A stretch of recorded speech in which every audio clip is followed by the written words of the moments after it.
ஒரு 10ஆம் ஆண்டு மாணவன் ஒரு எலக்ட்ரானிக் பைக்கை கண்டுபிடிச்சான். ஒரு பாடசாலை படிக்கக்கூடிய மாணவன் கழிவகற்றக்கூடிய நவீன தொழில்நுட்பத்தை கண்டுபிடித்தான். 2 சகோதரர்கள் சேர்ந்து பறக்கக்கூடிய விமானத்தை கண்டுபிடித்தார்கள். இப்படி மாதத்துக்கு ஒரு முறையோ அல்லது 3-4 மாதங்களுக்கு ஒரு முறையோ ஒவ்வொரு செய்திகளையும் நாங்க பத்திரிகை வழியாகவும் தொலைக்காட்சிகளோடாகவும் பார்க்கிறோம். இந்த கண்டுபிடிப்புகளும் சாதனைகளும் கொஞ்ச காலத்துல எங்க போய் மறைந்து போகுது அப்படின்னு சொல்லியே தெரியாம போயிடுது. வறுமை, குடும்ப சூழல், தோல்வி, பஞ்சம் இவை எல்லா காரணங்களுக்காகவும் ஒவ்வொருத்தருடைய சாதனைகளும் நமக்கு பக்கத்துல வராம நம்ம தடுத்துக்கிட்டே இருக்கோம். உன்னால முடியாது, உனக்கு எதுக்கு இந்த வேலை, இதெல்லாம் நமக்கு எதுக்கு அப்படின்னு சொல்லி நம்பிக்கை இல்லாத வார்த்தைகளை ஊட்டியே நம்ம பக்கத்துல எந்த ஒரு சாதனையாளனையும் நம்ம வர விடுறதே இல்லை. வீட்டுக்கு ஒரு மரம் வளர்த்தால் நாடு செழிப்பாகும் என்று சொல்வார்கள். ஆனால் நாம் வீதிக்கு ஒரு கண்டுபிடிப்பாளனை உருவாக்க வேண்டும் என்ற ஒரு எண்ணமும் கோட்பாடும் நமக்குள் இல்லாமலேயே போய்விட்டது.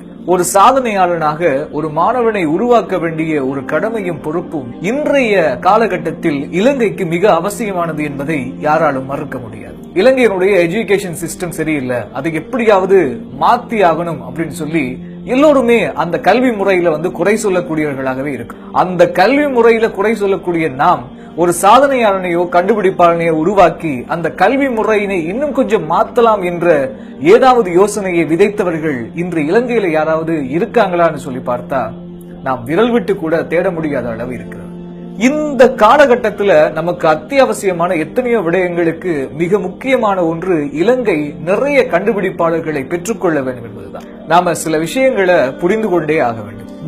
முடியாது என்று சொல்லியே நாம் சில விடயங்களை இதுவரை முடிக்காமலேயே இருக்கிறோம். இந்தியா தொழில்நுட்பத்தால் தூர்ந்து போய் கிடந்த போது அப்துல் கலாமும் அவருடைய சக விஞ்ஞானிகளும் நம்மால் முடியாது என்று நினைத்திருந்தால் இந்தியாவினுடைய விண்வெளி பயணமும் ஏவுகணையும் நடந்தே இருக்காது. 10ஆம் ஆண்டு தோற்று போனதுக்கு பிற்பாடு சச்சின் நினைத்திருந்தால் கிரிக்கெட்டில் அவரால் சாதித்திருக்கவே முடியாது. நமக்கெதற்கு இந்த வேலை என்று விண்டோஸ் நிறுவனத்தினால் தன்னை துரத்திய பின்னால் ஸ்டீவ் ஜாப்ஸ் நினைத்திருந்தால் இன்று ஆப்பிள், ஐபேட் எனக்கூடிய எத்தனையோ தொழில்நுட்ப புரட்சி நிகழ்ந்தே இருக்காது. ஒவ்வொருவருக்கு பின்னாலும் ஒவ்வொரு தோல்விகள் இருக்கிறது. நாம் சாதிக்கும் வரை பல சங்கடங்களை சந்தித்துதான் ஆக வேண்டும். அந்த சங்கடங்களை எல்லாம் தாண்டி நாம் எகிரி குதித்தால் மாத்திரம்தான் நம்மால் ஜெயிக்க முடியும். தோல்வி பயம், கவலை, குடும்ப சூழல், வறுமை என்ற எத்தனையோ காரணங்களை காட்டி நாம் அந்த காரணங்களுக்குள் புதைந்து மூழ்கி போனால் கொஞ்ச காலங்கள்ல நம்முடைய சாதனையும் நாமும் காணாமலேயே போயிடுவோம்.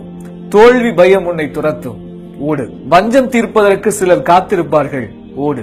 குடும்ப சூழலும் வறுமையும் உன்னை ஏளனம் செய்யும், ஓடு. உன்னை சுற்றி இருப்பவர்கள் உன்மேல் நம்பிக்கை இல்லாத வார்த்தைகளை திணிப்பார்கள், அப்போதும் ஓடு. நீ ஓடி ஓடி உன் தன்னம்பிக்கையோடு கண்விழித்து பார்.